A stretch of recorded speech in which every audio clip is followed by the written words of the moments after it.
Sungguh,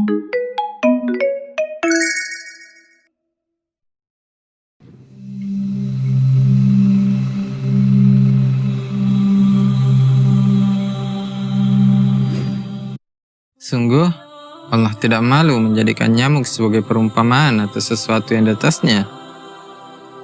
Adapun orang-orang beriman, mereka tahu bahwa itu adalah kebenaran dari Tuhan mereka. Adapun orang-orang kafir, mereka mengatakan, apa yang Allah maksudkan dari perumpamaan ini? Al-Baqarah ayat 26. Pertanyaan pertama yang mungkin muncul dalam benak kita adalah, apa yang Allah maksudkan ketika menggunakan nyamuk sebagai perumpamaan? Pada dasarnya, Allah mengatakan bahwa bahkan seekor nyamuk pun sudah cukup untuk menunjukkan keberadaannya. Pada awalnya, kamu mungkin berpikir, bagaimana bisa? Tetapi dengan melakukan beberapa perenungan, diharapkan itu akan terlihat lebih masuk akal. Mari kita renungkan bahwa ayat ini turun 1400 tahun yang lalu kepada sebuah suku di tengah gurun pasir. Dan barulah dalam 200 tahun terakhir, ilmu pengetahuan telah membuat kemajuan besar dan sains telah berkembang pesat yang mana sebelumnya tidak pernah terjadi.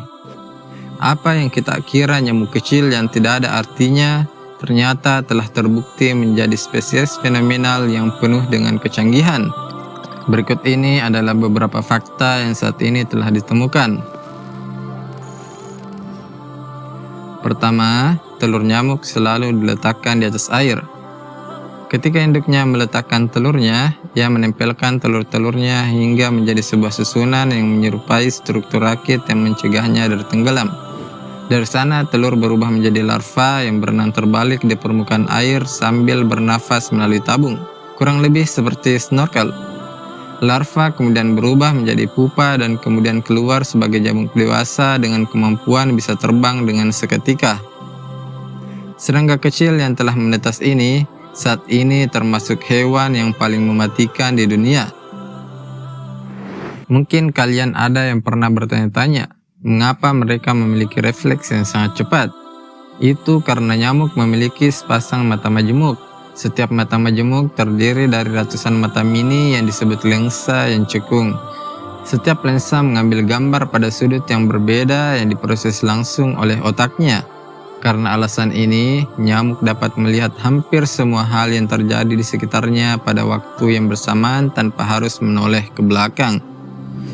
Para fisikawan terpesona oleh hal ini dan telah mencoba untuk meniru sistem ini untuk mengembangkan mobil yang dapat mengemudi sendiri, drone, dan kamera CCTV.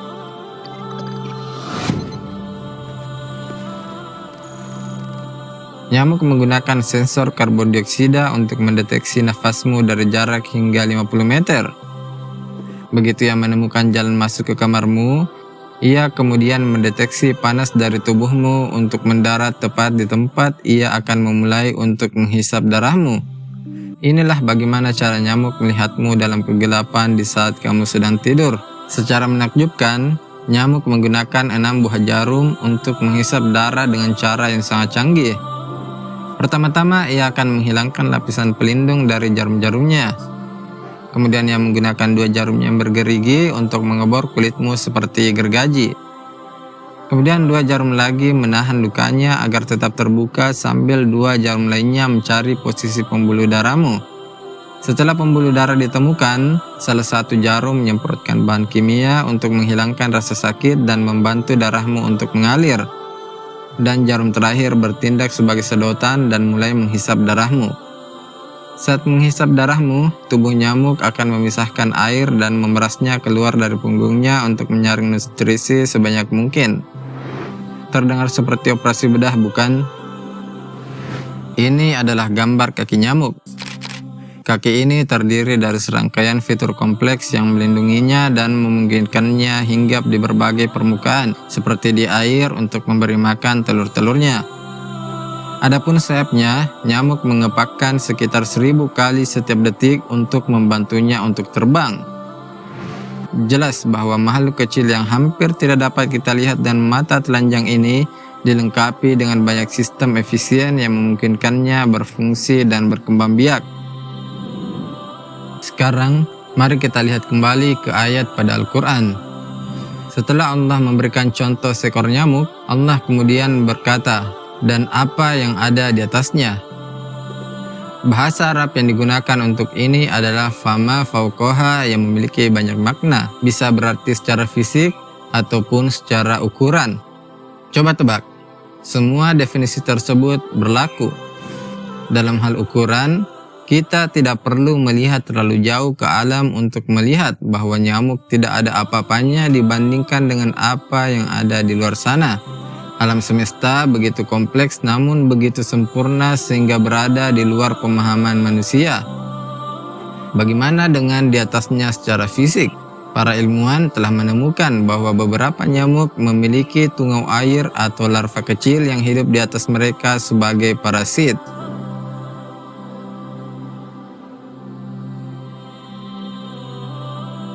Allah melanjutkan ayat tersebut dan berkata, "Adapun orang-orang beriman, mereka tahu bahwa itu adalah kebenaran dari Tuhan mereka."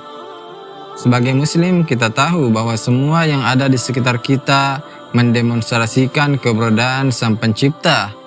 Bahkan ketika kita diminta untuk memberikan bukti, kita akan menjawab dengan bertanya, di mana yang tidak bisa menjadi buktinya? Bahkan itu seekor nyamuk pun bisa menjadi bukti. Allah kemudian berkata, "Adapun orang-orang kafir, mereka mengatakan apa yang Allah maksudkan dari perumpamaan ini. Bukankah orang yang tidak percaya akan menganggap semua ini terjadi bukan karena adanya Sang Pencipta, melainkan hanya evolusi atau kebetulan? Apakah orang-orang kafir masih menganggap nyamuk itu tidak penting dan tidak berarti?" Kenyataannya adalah kita sudah terlalu terbiasa dengan dunia di sekitar kita. Kita sudah terlalu terbiasa dengan betapa sempurnanya alam dan betapa sempurnanya hukum-hukumnya yang memungkinkan kita untuk mempertahankan kehidupan. Faktanya, jika seluruh umat manusia berkumpul bersama, kita tidak akan dapat menciptakan seekor nyamuk pun.